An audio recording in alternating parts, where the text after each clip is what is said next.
Sugar 300 ആണെങ്കിലും 400 ആണെങ്കിലും നമുക്കത് റിവേഴ്സ് ചെയ്ത് പഴയ പോലെ മെഡിസിൻ ഇല്ലാതെ തിരിച്ചു കൊണ്ടുവരാൻ കഴിയും. നമ്മുടെ ഹോസ്പിറ്റലിൽ വരുന്ന പേഷ്യൻസിന് എങ്ങനെയാണ് ഷുഗർ റിവേഴ്സ് ചെയ്യുന്നതെന്നുള്ളതിൻ്റെ ഒരു ഡീറ്റെയിൽഡ് ആയിട്ടുള്ളൊരു വീഡിയോ ആണ്. എൻ്റെ പേര് doctor Sandra Ajith, medical officer, Prana nature care centre, കൊല്ലം.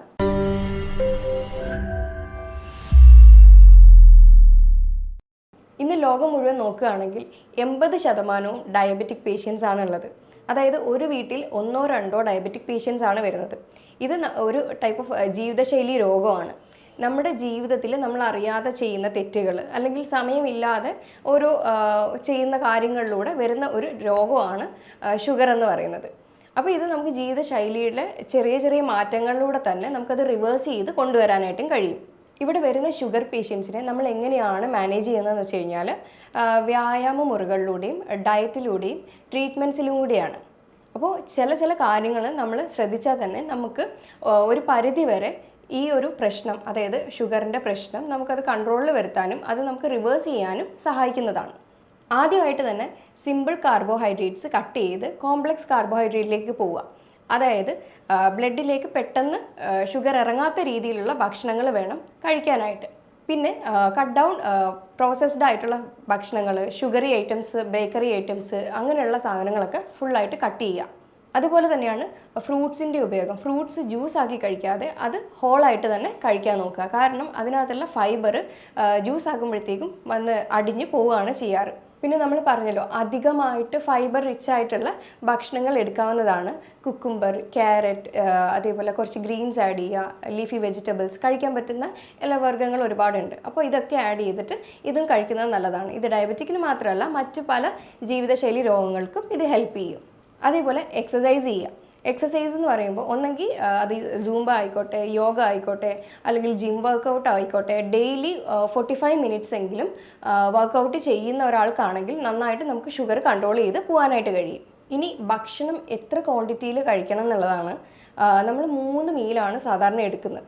അപ്പോൾ ഇത് ഒന്ന് മാറ്റിയിട്ട് ഇതിൻ്റെ ക്വാണ്ടിറ്റി കുറയ്ക്കുക. ക്വാണ്ടിറ്റി കുറച്ചുകൊണ്ട് അതിൻ്റെ ഇടയിൽ മിഡ് മോർണിംഗ്, മിഡ് ഈവനിങ് എന്ന രീതിയിൽ നമ്മൾ ഒരു ജ്യൂസ് ആഡ് ചെയ്യുക. 11 o'clock, 4 o'clock ഒരു ടീ ആഡ് ചെയ്യുക. ടീ എന്ന് പറയുന്നത് സാധാ ടീ അല്ല, ഒന്നെങ്കിൽ സിന്നമൺ ടീയോ അല്ലെങ്കിൽ ഹിബിസ്കസ് ടീ, അങ്ങനെയുള്ള ഓരോ ഹെർബൽ ടീയോ അല്ലെങ്കിൽ അങ്ങനത്തെ ഗ്രീൻ ടീയോ അങ്ങനെ മാറി മാറി ഉപയോഗിക്കാവുന്നതാണ്.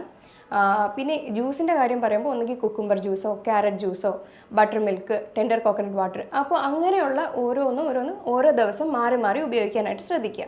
ഇനി മെയിനായിട്ട് പറയാനുള്ള ഒരു കാര്യം, നമ്മൾ എപ്പോഴും പോർഷൻ കൺട്രോളിലൂടെ തന്നെ മുന്നോട്ട് പോകണം. പോർഷൻ കൺട്രോൾ എന്താണെന്ന് വെച്ച് കഴിഞ്ഞാൽ, ഒരു പ്ലേറ്റ് എടുത്തു കഴിഞ്ഞാൽ അതിനെ 4ആയിട്ട് ഡിവൈഡ് ചെയ്ത് ഒരു സൈഡിൽ കാർബ്സ്, ഒരു സൈഡിൽ പ്രോട്ടീൻ, ഒരു സൈഡിൽ ഫാറ്റ്, ഒരു സൈഡിൽ ഫൈബർ എന്ന രീതിയിൽ വേണം എപ്പോഴും ഭക്ഷണങ്ങൾ കഴിക്കാനായിട്ട്.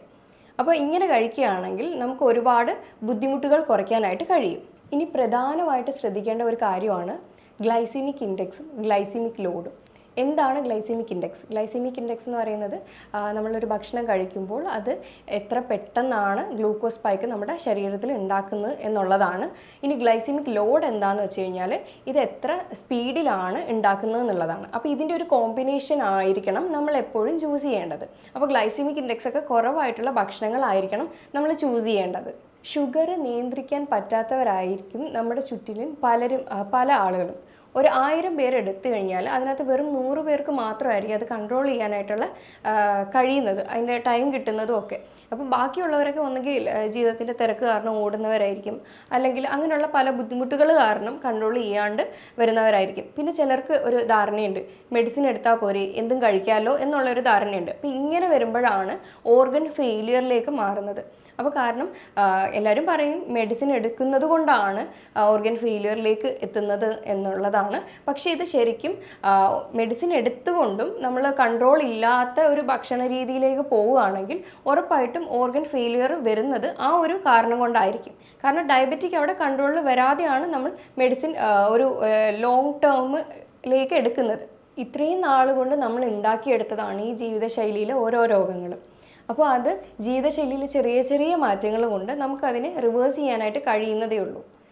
എന്നാൽ ഇതിന് സ്വയമായിട്ട് കഴിയാത്തവർക്ക് നമുക്കതൊരു ഡീറ്റോക്സ് ലെവലിലേക്ക് പോയിട്ട് ഡീറ്റോക്സ് പ്രോഗ്രാമും കാര്യങ്ങളും എടുത്തുകൊണ്ട്, അതായത് ഒരു എക്സ്പേർട്ടിൻ്റെ അണ്ടറിൽ തന്നെ ചെയ്യാവുന്നതേ ഉള്ളൂ. അപ്പോൾ നമ്മൾ പറയുന്നത് ഒരു ഷുഗർ പേഷ്യൻ്റ് എങ്ങനെ ഭക്ഷണം കഴിക്കണം എന്നുള്ളതാണ്.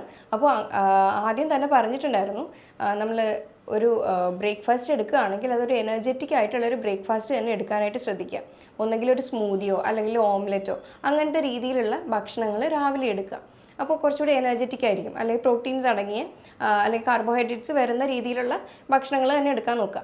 പിന്നെ ഒരു മിഡ് ഈവനിങ് ഒക്കെ ആകുമ്പോഴത്തേക്കും നമ്മൾ പറഞ്ഞായിരുന്നു എന്തെങ്കിലും ടൈപ്പ് ഓഫ് വെജിറ്റബിൾ ജ്യൂസോ അങ്ങനത്തെ കാര്യങ്ങളോ എന്തെങ്കിലുമൊക്കെ എടുക്കാവുന്നതാണ്.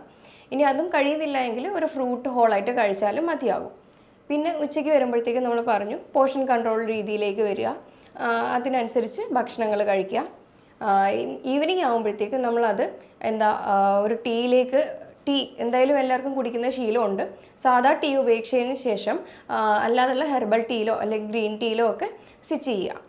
പിന്നെ ഈവനിങ് ഒക്കെ ആകുമ്പോഴത്തേക്ക് ഹെവി ആയിട്ടുള്ള ബ്രേക്ക്ഫാസ്റ്റ് ഡിന്നർ ഇരിക്കുന്നതായിരിക്കും ഏറ്റവും നല്ലത്. കാരണം അത് വരുമ്പോഴത്തേക്ക് നൈറ്റ് ഗ്ലൂക്കോസ് സ്പൈക്ക് കൂടാനായിട്ടുള്ള കാരണം ഉണ്ടാവും. അതുകൊണ്ട് എപ്പോഴും ലഘുവായിട്ടുള്ള ഡിന്നർ തന്നെ ഓപ്റ്റ് ചെയ്യുന്നതായിരിക്കും നല്ലത്.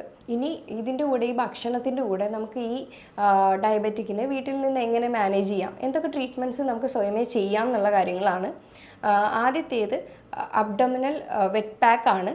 ഒരു നീളൻ തുണി എടുക്കുക, ഒരു കോട്ടൺ തുണി എടുക്കുക, അതൊരു 4 മടക്ക് ചുറ്റുന്ന രീതിയിൽ എടുത്തതിന് ശേഷം നനച്ച് വയറിൽ ചുറ്റിയിട്ട് അതിൻ്റെ മുകളിലൊരു വൂലൻ ക്ലോത്ത് ചുറ്റി ഒരു 20 മിനിറ്റോളം വെച്ചിരിക്കുക. ഇത് എന്തിനാണെന്ന് വെച്ച് കഴിഞ്ഞാൽ നമ്മുടെ നെർവ്സിനെ ഇത് എക്സൈറ്റ് ചെയ്യും, റിലാക്സ് ചെയ്യും. അപ്പോൾ ഇവിടെ ബ്ലഡ് സർക്കുലേഷനൊക്കെ കൂടി, മെറ്റബോളിസം ഒക്കെ കൂടി നമ്മുടെ ഓരോ ഓർഗൻസിനെ ഇത് ആക്ടിവേറ്റ് ചെയ്യുകയാണ് ചെയ്യുന്നത്. ഇതേ എഫക്റ്റാണ് രണ്ടാമത്തെ ട്രീറ്റ്മെൻറ്റും. ഹിപ്പ് ബാത്ത് എന്ന് പറയും. നല്ലൊരു ചരുവം പോലത്തെ ഒരു ഇതെടുത്തിട്ട് നമുക്ക് അതിനകത്ത് ഇരിക്കാൻ പറ്റുന്ന രീതിയിലുള്ളത് എടുക്കുക. പൂക്കൾ വരെ നനയുന്ന രീതിയിൽ വെള്ളം 3/4 ഫില്ല് ചെയ്തിട്ട് അതിനകത്ത് ഇരിക്കാവുന്നതാണ്. ഇത് കൂടുതലും രാവിലെ നേരങ്ങളിൽ ചെയ്യുന്നതായിരിക്കും ഏറ്റവും കൂടുതലും നല്ലത്. അപ്പോൾ ഇത് അങ്ങനെ ഒരു 20 മിനിറ്റ് ഇരിക്കാം.